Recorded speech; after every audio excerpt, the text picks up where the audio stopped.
are you going? I don't know where I'm going. Why are you asking me? Hey, you really should know where you're going. It's your last day in San Antonio. I don't know where I'm going. I never know where I'm going. I'm lost. Maybe. Maybe not. I'm on vacation, so I am allowed to be lost. It's a big building. The Alamo Dome is over there. Probably can't see with all the trees. Alamo Dome. There's a convention center to my left. Hold on. There's a convention center to my left. Yep. Oh, where am I going? I don't know. I'm back. Hey, you know how I said I didn't know where I was going? I may have been mistaken. Hey, look at this.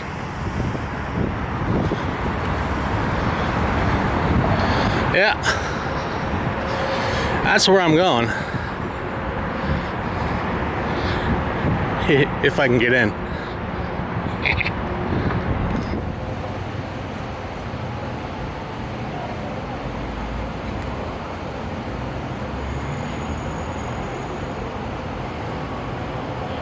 Wow, will you look at that? It's pretty high up there. Wow.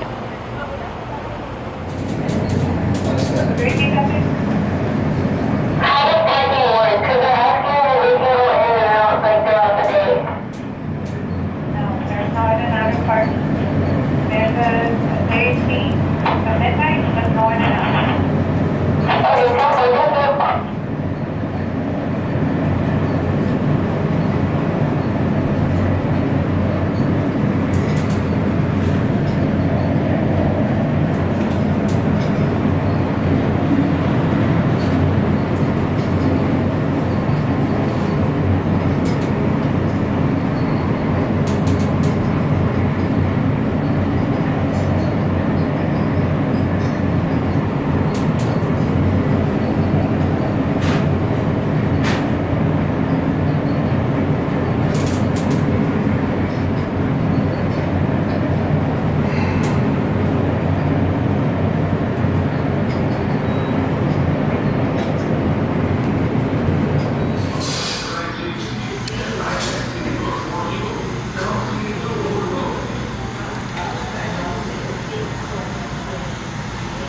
Perhaps I should have came on a day where it wasn't so foggy.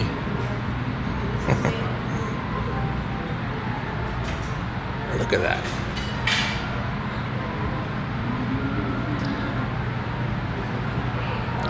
That would be a great view if, you know.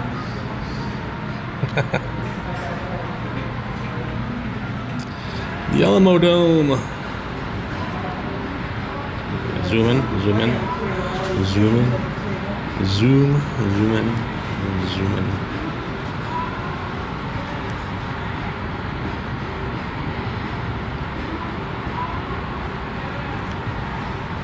Wow.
Look at that view.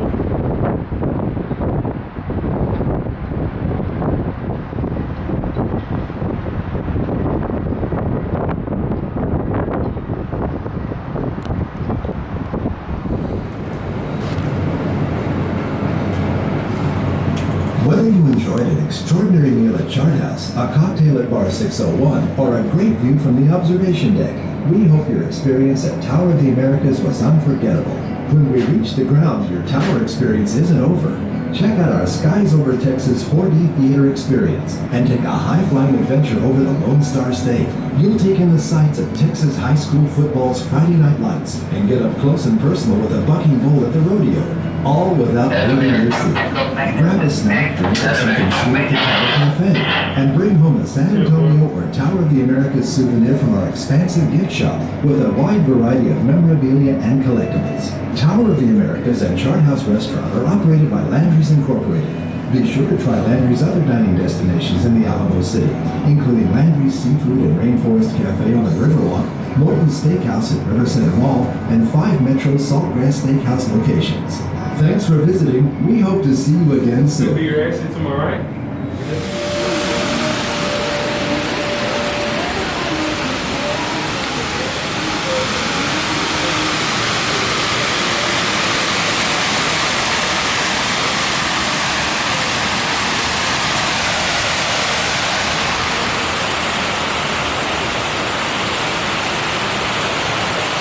No jumping plane or climbing on.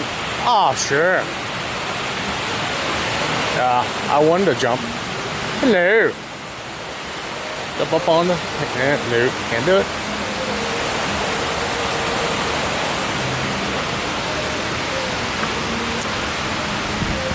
That was interesting. That was very, very interesting. I mean, look.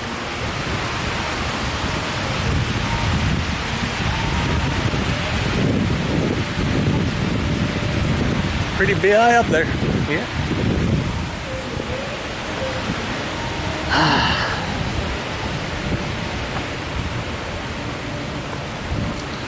Huh.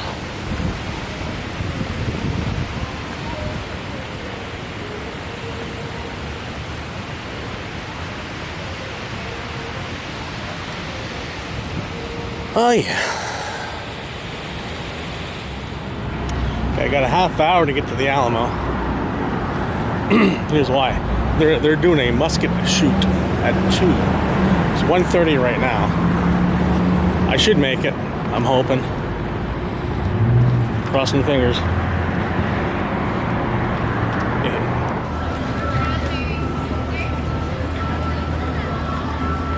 I had to double check it was recording. I made it. It's time check. 1:36. I made plenty of time. There's no way I walked 6 minutes. I was way over there. Way over that way. Where was it over? I don't remember where I was. Anyway, now to wait. Yep. Hurry up and wait.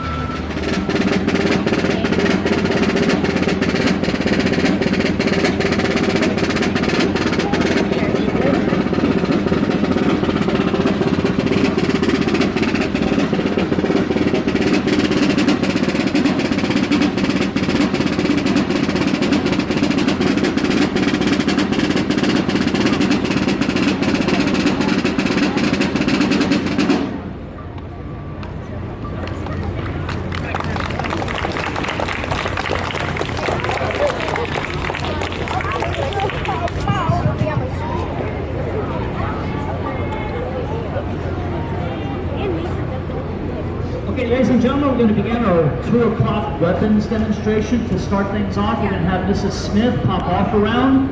It will be a little loud. If you do have sensitive hearing, please cover the ears. Yeah, alright, watch this. It's gonna be loud. Ready? Here it comes.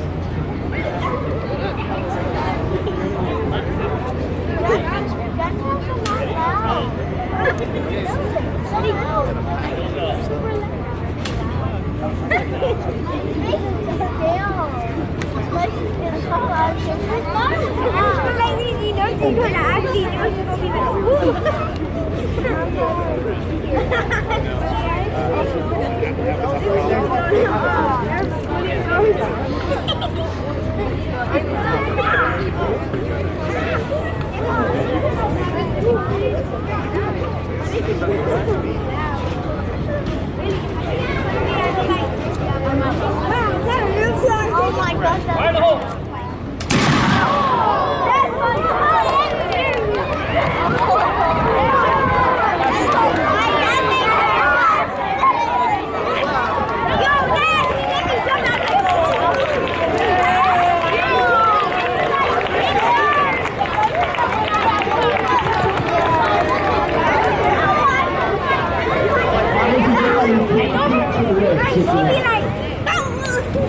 You can't come up to the ropes. I promise we don't bite.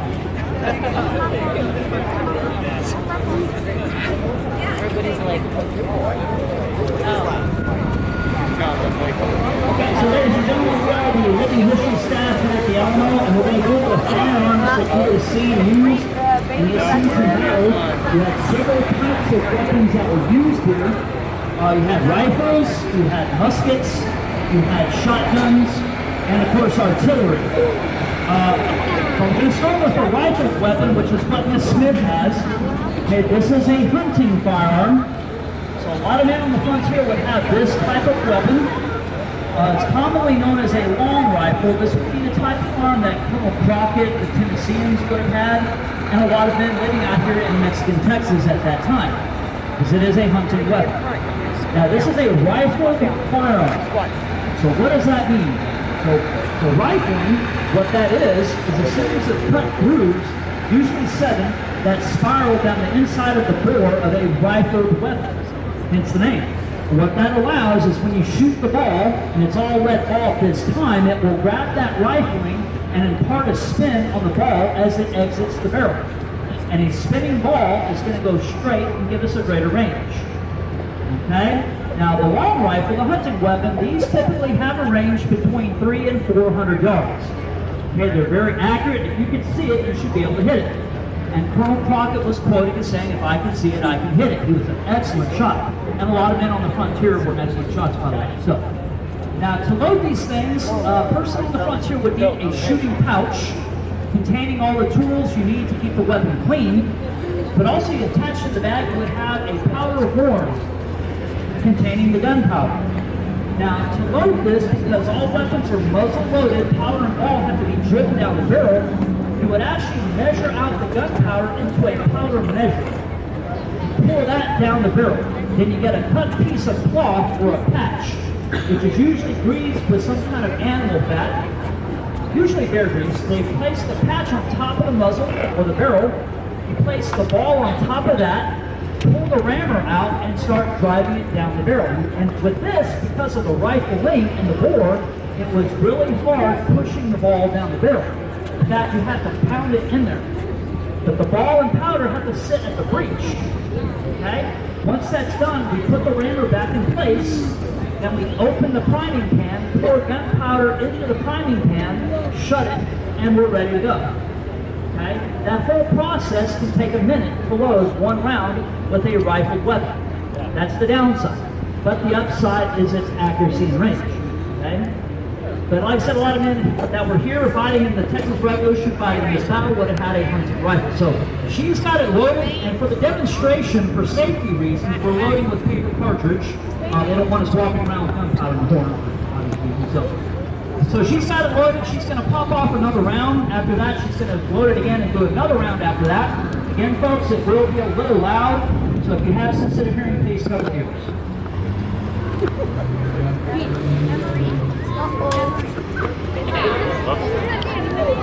Okay, so now one downside of flint-lock weapons, as you can see, they don't always work.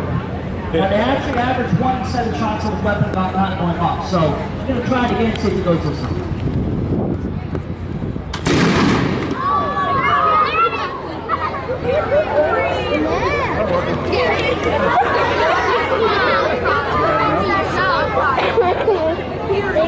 that's not. He scared the bird. Come over the bird. So bad. No, we're gonna eat it for dinner. Aim at the bird. Aim at the bird. Hit the bird.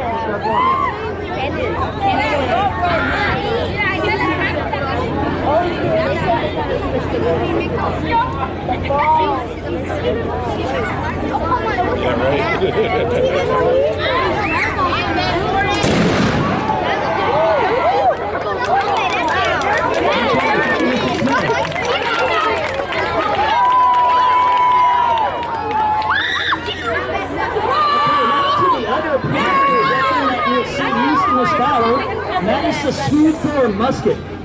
Now this is a soldier's weapon. Okay, if any man joined the army at that time and he's placed in line infantry, this is the weapon he'll be issued, a musket.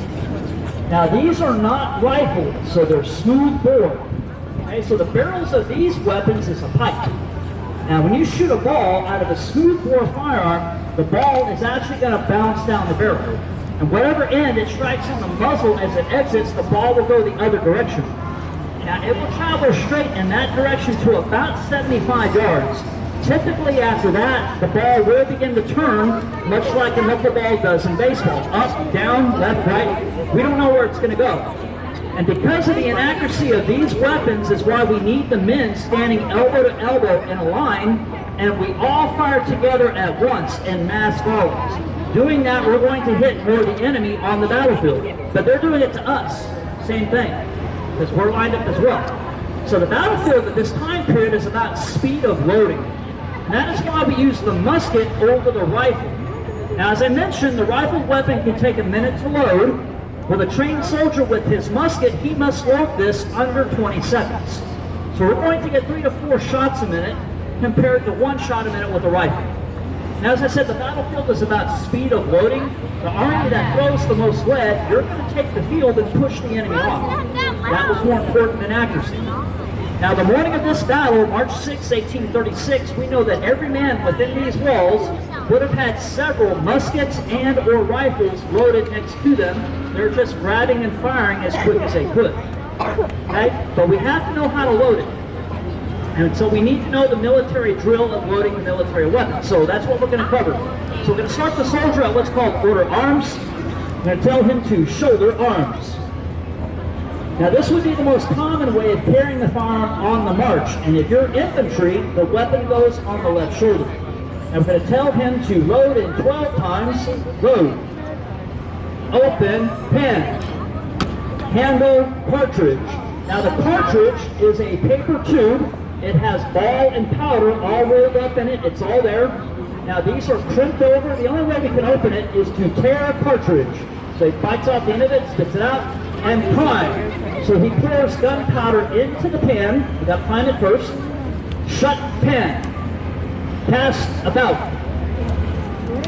Charge cartridge. He's going to pour that remaining gunpowder down the barrel. Put the ball in the paper, he wads it up and stuffs it into the muzzle. Now we have to drive it to the breech. So tell him to draw rammer. And ram cartridge. So he slings it in, he packs it tight. Return rammer. And shoulder arms. He brings the weapon up to the left shoulder, which tells the officer that he's loaded and ready to go. And in the quickest time on the battlefield, this must be done in 20 seconds. It can't be difficult, however, because you are being shot at. So, now when the officer sees that the men are at that left shoulder, we know the last 3 commands of make ready, aim, and Fire! boom. Shoulder, arms. We go to the shoulder and we do it all over. Okay? Now this man right here, this is our drummer. Okay, he is very important on the field. He's not used for keeping the men in line, or just used for keeping the men in line and marching, but he's used on the battlefield because it is so loud with muskets going off, rifles, artillery. The men at the end of the line cannot hear the commands, but they can hear that drum. So he is relaying the commands to the men in the line. So we're going to fire off 3 shots. The first shot will be done in the 12th step. The last two will be done in the quickest time by the drum. Again, folks, it will be a little loud. If you have sensitive hearing, please cover the ears.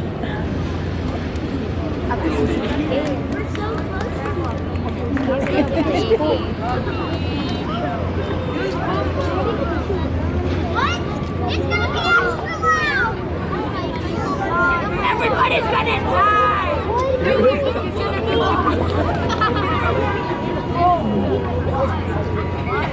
Look, he didn't have ears on!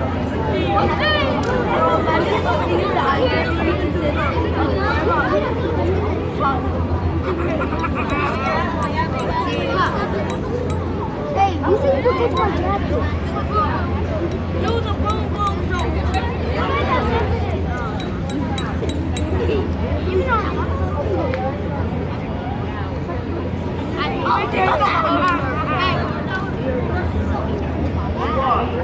Close 12 times.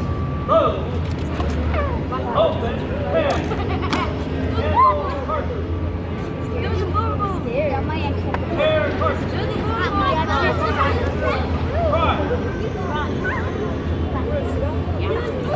Shut. Hand.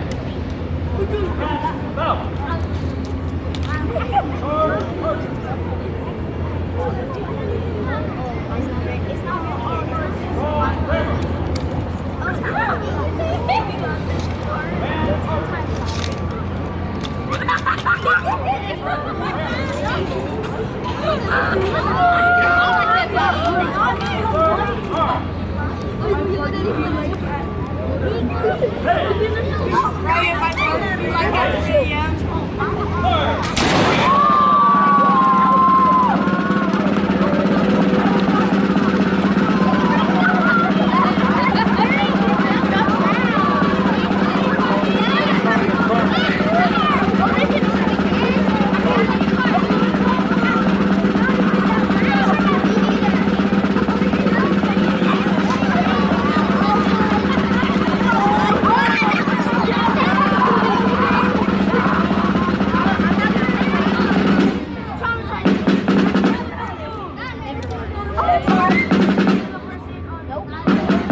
Hey, look at that. I was there a little bit ago.